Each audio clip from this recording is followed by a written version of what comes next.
Hey y'all, I'm gonna be talking about Harlan County, USA, that documentary that we watched.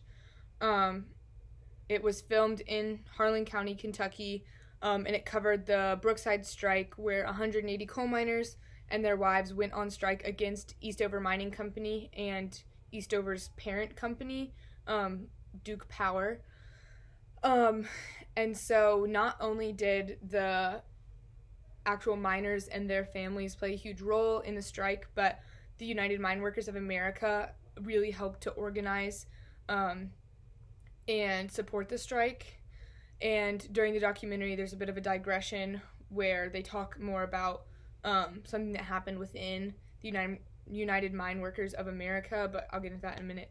Um, but when Barbara Koppel, the person who was directing the documentary, she wasn't the actual filmmaker or the person behind the camera, but she was just with um, the person who had the camera and kind of telling them what to do, and she was kind of the face for the miners behind the documentary.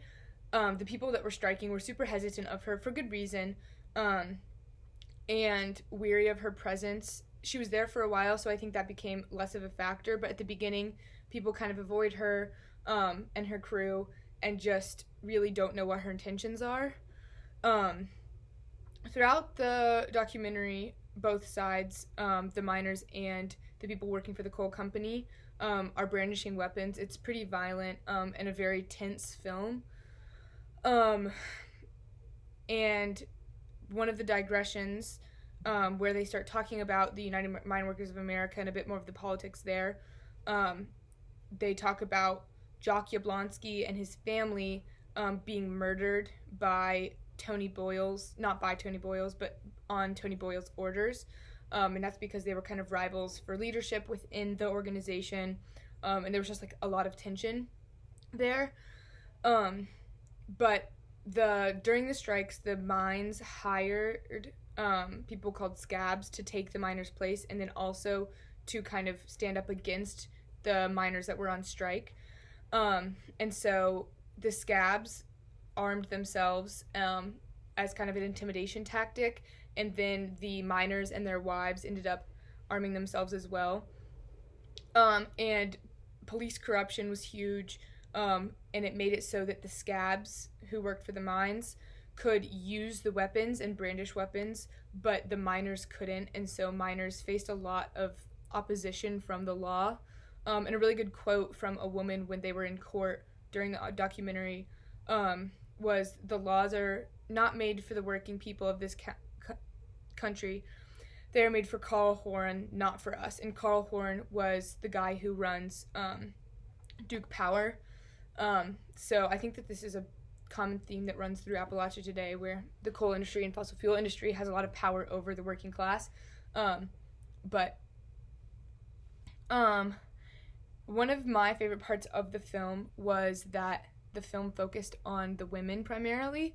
And so the women being the people, the miners' wives, who really did a lot of the work, and they had direct opposition against the police. They were out on the picket lines. They were organizing the strike alongside the miners, but they played a vital role in that. The women were armed and ready to defend themselves. And so they weren't just sitting at home making sure that the miners were okay and had somewhere to go at night, but they were actually out on the picket line speaking their voices, which is really, really interesting, and I think really, really important in Appalachian history in terms of like feminism.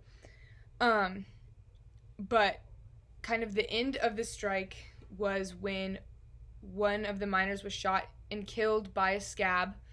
And at that point, it was like the men were ready for all hell to break loose, and they were ready to go and fight the scabs.